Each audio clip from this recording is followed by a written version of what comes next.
अंडे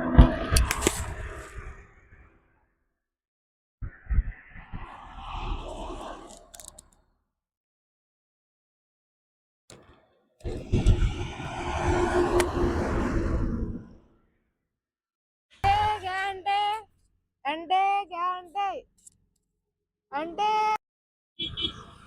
अंडे घ्या अंडे अंडे घ्या अंडे. काय मित्रा, कसा आहेस? चांगलं आहे. काय नाव? सारस मिलिंद. सारस मिलिंद. सारस मिलिंद निकम. नमस्कार मित्रांनो, तर आपण रोजगार यात्रेच्या माध्यमातून बुलढाणा जिल्ह्यामधनं बुलढाणा तो जालना रोड वरती. दादा नाव कोणतं, गाव कोणतं तुझं? हा, केळवत. तर केळवत गावला त्या रोड वरती आपण जात होतो चिखलीला. चिखल्या जाता हा दादा भेटलाय. बघा मित्रांनो, अंडे विकतोय. नाव काय म्हणलं दादा तुझं? सारस मिलिंद निकम. सारस मिलिंद निकम. अच्छा, तुमच्या फॅमिलीची पोल्ट्री फार्म आहे? Yes. हा किती वर्ष झालं करतो हा? 2.5 वर्ष झाले. गेली 2.5 वर्ष. कोणत्या वर्गात शिकतो? 9वी.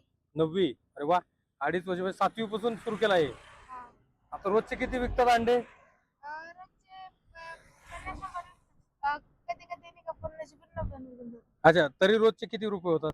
1000 रुपयापर्यंत. 1000 रुपयापर्यंत होतात.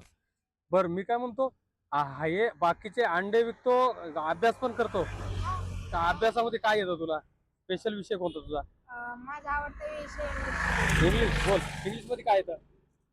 इंग्लिश मध्ये कोणती एखादी कविता वगैरे, पोएम कोणती येते? कविता जास्त पाठ नाही माझ्या. इंग्लिश बोलू शकतो.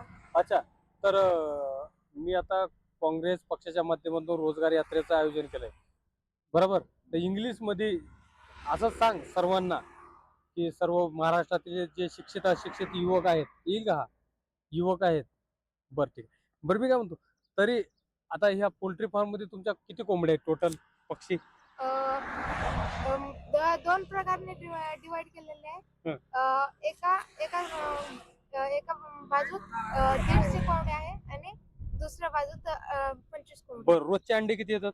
80-90 अंडे. आणि ते 80-90 अंडे आलेले तू इकडे येऊन विकतो. आणि जर समजा शिल्लक राहिले तर? शिल्लक राहिले तर ते एक दुसरे गिऱ्हाईक येतात, दुसरे येतात, तिथे घरून घेऊन जातात. बरं मित्र, तुला आता एवढी मोठी पोल्ट्री फार्म आहे, आई वडील आहेत, तुला असं काय वाटतं की आपण काम केलं पाहिजे? या वयात तर लोक पोरं बाकीचे खेळायला जातात, मस्त आहे. मामाच्या गावाला जा, काकाच्या गावाला जा, आजीच्या गावाला जा, इकडं जा तिकडं जा. तू काय इथं अंडे विकतो? पहिली गोष्ट म्हणजे एक तर मम्मी पप्पाला काम करणं म्हणजे एक चांगली सवय. आणि दुसरी गोष्ट की नाही का, जे पैसे मला नाही का अंडे विकल्यावर नाही का थोडेसे जे भेटतात ते सेव्हिंग्स करतो. शेविंग करतो. आतापर्यंत किती शेविंग झाली तुझे पैसे? 10-15 हजार. अरे बापरे, किती महिन्यात? 2-3 महिन्यात. 2-3 महिन्यात मित्रांनो 10-15 हजार शिल्लक राहील.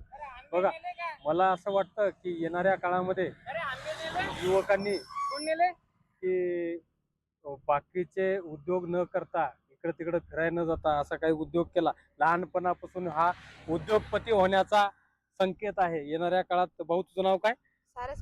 सारस हा येणाऱ्या काळात चांगला मोठा उद्योगपती होईल, किंवा स्वतःचे उद्योग तरी उभा करेल बुलढाणा जिल्ह्यामध्ये. तर तू बाकीच्या तुझ्या वयाच्या मुलांना काय सांगू इच्छितोस? की त्यांनी त्यांच्या घरच्यांना काम करू लागावे.